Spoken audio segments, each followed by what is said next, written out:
여러분, 안녕하세요. 더운 여름이 계속 이어지고 있는데요. 아프지 않고 잘 지내고 있나요? 오늘도 우리는 영상으로 예배하지만 한 자리에 모여 예배하는 것처럼 같은 마음으로 함께 예배하도록 해요. 혹시 성경책을 챙기지 못한 친구가 있다면 얼른 성경책을 가지고 오세요. 이제 하나님께 기도하고 하나님을 찬양하도록 할게요. 기도할 때 두 손을 모으고 두 눈을 감고 마음을 모아 함께 기도하도록 하겠습니다. 살아계신 하나님, 무더운 날씨 가운데에도 우리를 지켜주시고 하나님을 예배하는 자리에 불러주셔서 감사해요. 우리는 여전히 모이지 못하고 영상을 보며 예배하지만 그럼에도 우리 예배를 받아주실 하나님을 기대해요. 이 시간 우리와 함께 하셔서 우리의 예배를 기쁘게 받아주세요. 하나님께 집중하는 예배를 드리도록 우리를 도와주세요. 하나님 사랑해요. 예수님의 이름으로 기도합니다. 아멘. 이 시간 우리의 믿음을 사도신경으로 고백하도록 하겠습니다. 한 마음으로 한 목소리로 힘차게 고백합니다. 시작. 나는 전능하신 아버지 하나님, 천지의 창조주를 믿습니다. 나는 그의 유일하신 아들, 우리 주 예수 그리스도를 믿습니다. 그는 성령으로 잉태되어 동정녀 마리아에게서 나시고 본디오 빌라도에게 고난을 받아 십자가에 못 박혀 죽으시고 장사된 지 사흘 만에 죽은 자 가운데서 다시 살아나셨으며 하늘에 오르시어 전능하신 아버지 하나님 우편에 앉아 계시다가 거기로부터 살아있는 자와 죽은 자를 심판하러 오십니다. 나는 성령을 믿으며 거룩한 공교회와 성도의 교제와 죄를 용서받는 것과 몸의 부활과 영생을 믿습니다. 아멘. 오늘 함께 찾을 하나님의 말씀은 창세기 3장 15절 말씀입니다. 구약 성경의 첫 번째 책인 창세기 3장 15절 말씀은 목사님이 가진 성경으로 구약 성경 4페이지에 있습니다. 창세기 3장 15절 말씀을 다 찾았으면 한 목소리로 함께 읽겠습니다. 시작. 내가 너로 여자와 원수가 되게 하고 내 후손도 여자의 후손과 원수가 되게 하리니 여자의 후손은 내 머리를 상하게 할 것이요 너는 그의 발꿈치를 상하게 할 것이니라 하시고 아멘. 한 번만 더 읽어볼까요? 시작. 내가 너로 여자와 원수가 되게 하고 내 후손도 여자의 후손과 원수가 되게 하리니 여자의 후손은 내 머리를 상하게 할 것이요 너는 그의 발꿈치를 상하게 할 것이니라 하시고 아멘. 오늘은 지난 주일에 이어서 아담과 하와의 이야기를 계속 해보려고 하는데요. 여러분, 아담과 하와가 어떤 죄를 지었는지 기억나나요? 맞아요.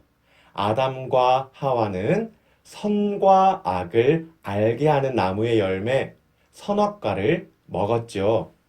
하나님은 땅 위의 모든 채소들과 모든 나무의 열매들을 주시며 말씀하셨어요. 너희는 이 모든 식물들을 다 먹을 수 있단다. 선과 악을 알게 하는 나무의 열매만 빼고. 그런데 아담과 하와가 어떻게 했죠? 그들은 하나님의 말씀대로 하지 않고 선악과를 먹고 말았어요. 그러자 하나님이 아담에게 물으셨어요. 아담아, 내가 먹지 말라고 했는데 왜 먹었니? 아담이 대답했어요.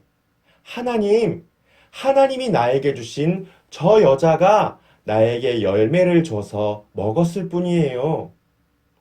이게 무슨 말이냐면, 만약 하나님이 나에게 하와를 주시지 않았더라면, 하나님이 하와를 만들지 않았더라면 나는 선악과를 먹지 않았을 거예요. 라는 말이에요. 마치 하나님이 잘못해서 아담 자신이 죄를 짓게 된 것처럼 변명했던 것이죠. 너무 뻔뻔하지 않나요? 어떻게 아담은 그런 말도 안 되는 변명을 했던 것일까요? 그런데요, 여러분, 아담의 이런 모습은 죄의 끔찍함을 보여주는 것이랍니다. 그럼 하나님은 뭐 했는데요? 하나님이 해준 게 뭐가 있는데요? 하는 모습이죠. 아담의 모습을 보고서 하나님은 화가 나셨을까요? 화가 많이 나셨을까요? 잘은 모르겠지만 화가 많이 나셨을 것 같아요. 하나님은 아담에게 선악과를 줬던 하와에게 다시 물어보셨어요. 하와야, 너는 왜 이렇게 했니? 하와가 대답했어요. 저 뱀이 나를 유혹했어요. 그러자 하나님은 뱀에게 그리고 아담과 하와에게 뭔가를 말씀해 주셨는데요. 어떤 내용인지 성경 이야기를 통해 한번 알아보도록 하겠습니다. Stories of the Bible. Adam and Eve's sin. This is Adam, Hey. and this is Eve, who were the first people on earth. They lived in the Garden of Eden, which was a beautiful place that had everything they needed. Adam and Eve took care of the animals and could eat from any of the trees in the garden, except for one. This was the tree of the knowledge of good and evil, and God told them not to eat from this tree. There were lots of animals in the garden, but the serpent was the most clever of all the wild animals God had made. One day, he asked the woman, Hey, Eve. "Did God really say you must not eat the fruit from any of these trees in the garden?" No. Eve said that they were able to eat from all of the fruit trees except the fruit from the tree in the middle of the garden. For God said, "You must not eat or even touch it. If you do, you will die." No, that can't be. "You won't die," said the serpent. "God knows that as soon as you eat it, you will be like God, knowing both good and evil." Oh. The woman was convinced. She saw that the tree was beautiful and its fruit looked delicious, and she wanted the wisdom it would give her. So she took some of the fruit and ate it. Then she gave some to Adam, and he ate it too. At that moment, their eyes were opened, Oh, no. and they suddenly realized they weren't wearing clothes and were embarrassed. So they sewed fig leaves together to cover themselves. When the cool evening breezes were blowing, Adam and Eve heard God walking about in the garden. Hide. So they hid from God among the trees. Then God called to Adam, "Where are you?" Adam said, "I heard you walking in the garden, so I hid. I was afraid because I was naked." "Who told you that you were naked?" God asked. "Did you eat from the tree I told you not to eat from?" Adam said, "It was the woman you gave me the fruit, and I ate it." Then God asked Eve, "What have you done?" "The serpent tricked me," she replied. "That's why I ate it." Then God punished the serpent by making it so he would crawl on his belly from then on. He told Eve that she would have great pain in her life. Then God said to Adam that because he listened to Eve and did not obey what God had told him to do, his life would be very difficult. He would have to work hard to get food to eat, God said, "For you were made from dust, and to dust you will return." Then God made them clothing from the animals. But God knew that Adam and Eve could no longer live in the garden because of their sin, so he sent them away and closed up the garden.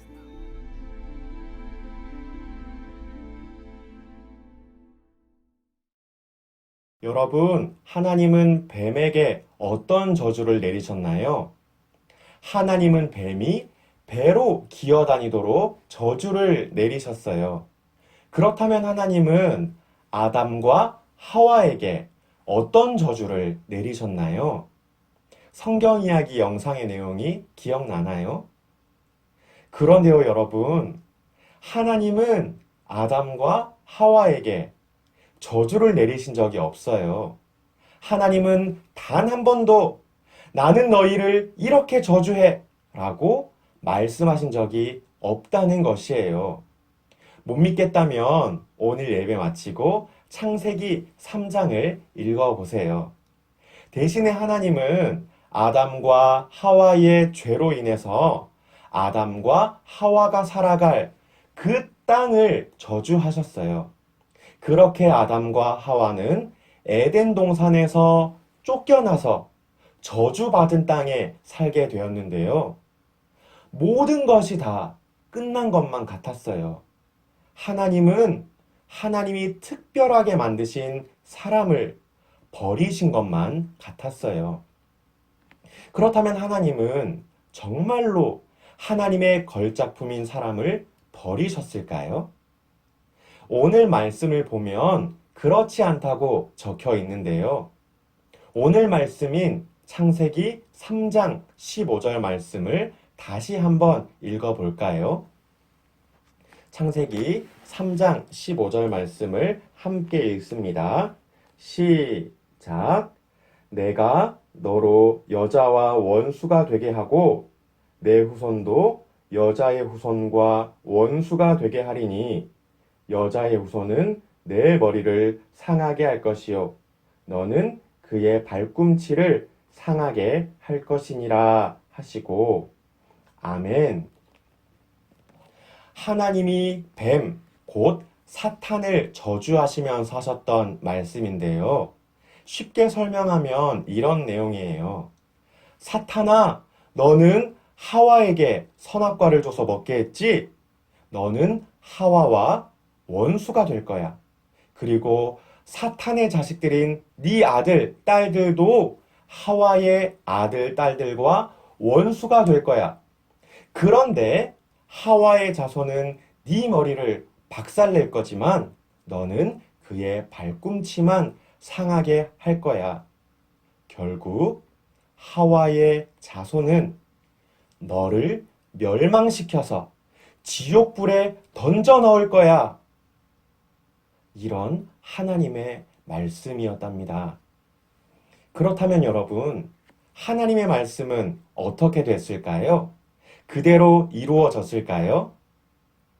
하나님의 말씀은 그대로 이루어졌어요. 사탄의 자손은 하와의 자손으로 인해 완전히 박살나고 말았어요. 하와의 자손으로 태어나신 예수님을 통해서 말이지요. 여러분, 예수님은 하와의 자손으로 이 땅에 태어나셨어요. 왜요? 이 땅에 죄를 가지고 온 사탄 마귀를 박살내기 위해서죠. 예수님은 예수님을 믿는 자기 백성들을 죄에서 구원하시려고 이 땅에 오셨어요. 하나님은 창세기 3장 15절에 이 일이 정말로 이루어질 것을 약속하시면서 아담과 하와에게 선물을 주셨는데요. 바로 동물의 가죽으로 만들어진 옷이었어요. 이 옷은 하나님이 직접 자신의 손에 피를 묻히며 만드신 선물이었답니다. 그리고 하나님의 약속은 이루어졌어요. 아담과 하와의 때에는 동물의 피를 손에 묻히셨지만 이번에는 하나님이 직접 십자가에 달려 죽으시며 모든 피를 쏟으셨어요. 무엇을 위해서요? 아주 오래전 하나님이 하셨던 바로 그 약속, 죄에 빠진 사람을 구원하고 사탄을 멸망시키겠다고 하는 그 약속을 위해서요. 사랑하는 친구 여러분, 오늘 우리는 자신의 손에 피를 묻히며 약속하셨던 하나님의 약속, 그리고 직접 십자가에 달려 죽으시며 약속을 이루신 하나님의 이야기를 마주하고 있어요. 하나님의 사랑 이야기죠. 이처럼 하나님은 죄에 빠진 사람을 그냥 내버려 두거나 밉다고 싫다고 떠나지 않으셨어요. 오히려 어떤 말로도 표현할 수 없는 큰 사랑으로 안아주셨죠. 저와 여러분을 향한 사랑도 마찬가지인데요. 우리는 날마다 죄를 짓고 살아가요. 하나님의 말씀을 잘 몰라서 죄를 지을 때도 있지만 하나님이 싫어하는 생각이나 말, 행동들을 아무렇지도 않게 알면서도 할 때가 있어요. 하지만 하나님은 우리를 떠나거나 포기하지 않으세요. 오히려 하나님은 우리가 다시 하나님께로 돌아가기를 기다리고 계신답니다. 친구 여러분, 하나님의 아들이신 우리 예수님이 우리를 위해 죽으셨어요. 십자가에 달려 모든 피를 쏟으셨어요. 그 피가 우리의 모든 죄를 씻었어요. 그렇기 때문에 우리가 예수님을 믿기만 하면, 예수님의 이름으로 기도하면 모든 죄를 용서받을 수 있어요. 여러분, 꼭 기억하세요. 하나님은 저와 여러분을 버리지 않으셨어요. 하나님은 지금도 우리와 함께 하세요. 그리고 기다리고 계세요. 우리가 지은 죄를 하나님 앞에 회개하며 하나님의 품에 다시 안기기를 말이죠. 이제 우리를 위해 죽으시고 부활하신 예수님을 기억하며 하나님의 사랑을 경험하는 우리 모두가 되기를 기도해요. 뿐만 아니라 사탄의 머리를 이미 박살내신 예수님을 기뻐하며 이 기쁜 소식을 모두에게 전하는 우리 친구들이 되기를 주님의 이름으로 축복하며 기도합니다. 이 시간 말씀을 기억하며 함께 기도할게요. 두 손을 모으고 두 눈을 감고 마음을 모아 기도할 때 목사님이 기도할게요. 살아계신 하나님, 하나님은 죄를 지은 사람을 버리지 않으셨어요. 포기하지도 않으셨어요. 구원하시겠다고 약속하셨고, 하나님의 약속은 정말로 이루어졌어요. 하나님, 우리는 오늘도 죄를 지으며 살아가요. 하지만 우리는 예수님을 기억해요. 우리를 위한 예수님의 십자가 사랑을 믿어요. 우리를 용서해 주시고 하나님의 약속처럼 우리를 구원해 주세요. 그리고 하나님의 구원을 기뻐하며 세상에 전할 수 있도록 우리를 도와주세요. 하나님 사랑해요. 하나님 감사해요. 예수님의 이름으로 기도합니다. 아멘. 주님이 가르쳐 주신 기도로 함께 기도하도록 하겠습니다. 주기도문 함께 기도합니다. 시작. 하늘에 계신 우리 아버지, 아버지의 이름을 거룩하게 하시며 아버지의 나라가 오게 하시며 아버지의 뜻이 하늘에서와 같이 땅에서도 이루어지게 하소서. 오늘 우리에게 일용할 양식을 주시고 우리가 우리에게 잘못한 사람을 용서하여 준 것 같이 우리 죄를 용서하여 주시고 우리를 시험에 빠지지 않게 하시고 악에서 구하소서. 나라와 권능과 영광이 영원히 아버지의 것입니다. 아멘. 여러분 안녕하세요. 총무 선생님입니다. 다 같이 화면을 통해 광고를 보겠습니다. 오늘도 우리는 영상으로 예배를 드렸습니다. 거리두기 4단계 기간이 연장되면서 8월 22일까지 영상으로 예배를 드릴 예정인데요. 계속해서 연장되는 거리두기로 인해 마음이 답답할 수도 있지만 영상으로 예배를 드릴 때 시간을 지켜서 마음을 모아서 함께 예배하는 우리 친구들이 되길 바랍니다. 두 번째 광고입니다. 7월 큐티상을 시상하려고 합니다. 화면에 이번 큐티상을 받게 될 23명의 친구들의 이름을 볼 수 있는데요. 큐티상은 오늘 오후에 비대면으로 여러분의 집 현관문 앞에 전달할 예정입니다. 또 7월, 8월 생일인 친구들의 생일 선물과 주일 간식, 여름 성경학교 퀴즈 정답자 선물도 같이 전달하도록 하겠습니다. 그럼 한 주도 건강하게 잘 보내고 다음 주일에 다시 만나요. 안녕.